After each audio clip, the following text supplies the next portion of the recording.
Okay, Paulo Costa is dealing with an injury. I want to say it's his shoulder or it's that bicep, something with his arm, something that had been bothering him is still bothering him. So he was talking about that in relation to his fight with Adesanya, and he said, man, I should have waited. I rushed this thing.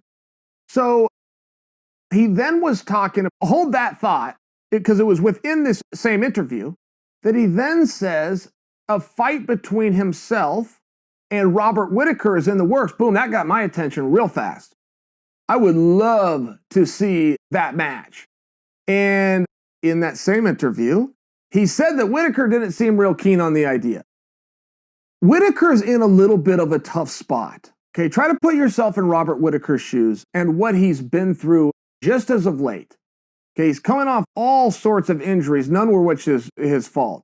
You guys remember the night he was supposed to fight Gastelum in his home country? I mean, he's excited, he's trained, he's ready. He ends up having to have an ambulance rush him to the hospital, like an intestinal problem. It was a big deal.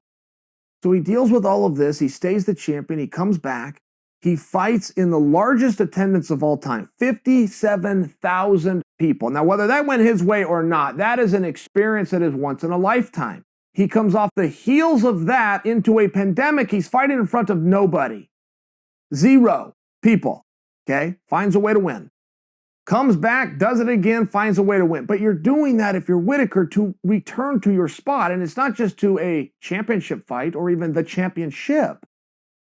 It's back to that once-in-a-lifetime moment. You're trying to hit a grand slam. Once you hit one grand slam, now you know how excited, you know that feel. All you want to do is hit grand slams. The other side of the coin is you're going to be in the majors if all you hit is doubles.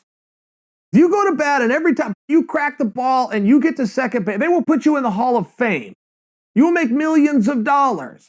But it's not what a guy wants. Once a guy has that grand slam, he wants another grand slam. Well, those just don't come along. Right? I mean, think about it from a promoter's perspective real fast, because you can juxtapose the promoter's perspective with the athlete perspective, in this case, Robert Whittaker.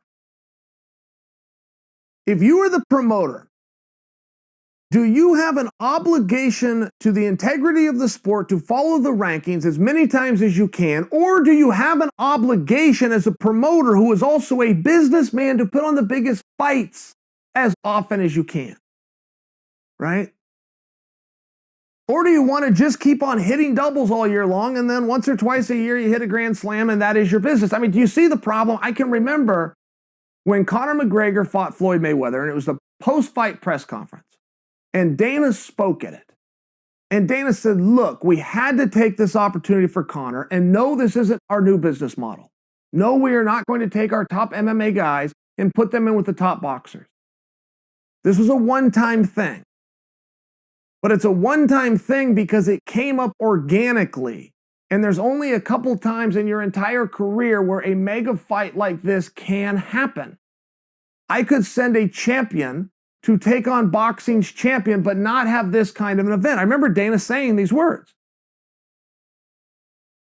It's not just the idea of an MMA guy versus a boxer. That is a misconception.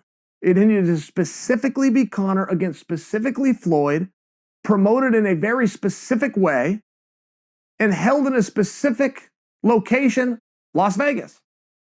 But there was a lot to learn in that. Like the way Dana's brain works, that was real simple. There's a lot to learn in that. You could write an entire chapter of a book that every promoter should read. Because Dana's right.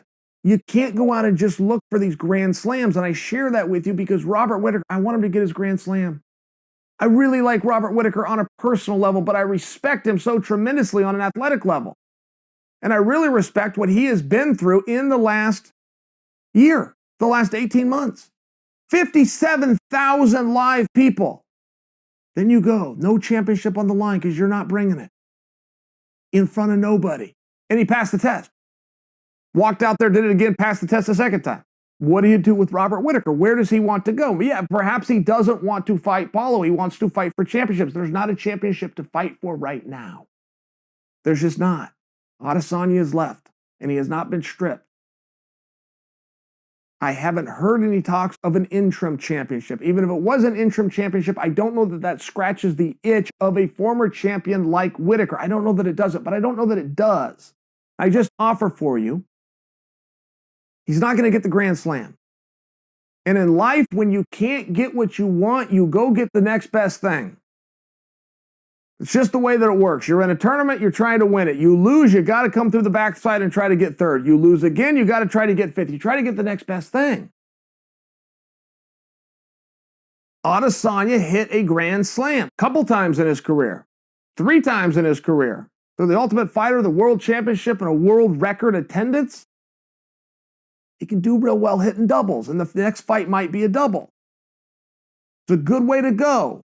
Makes sense, right? Makes sense as you guys hear this, but it's a hard spot for Whittaker. I think that we need to have a little patience and show a little bit of respect to the former champion.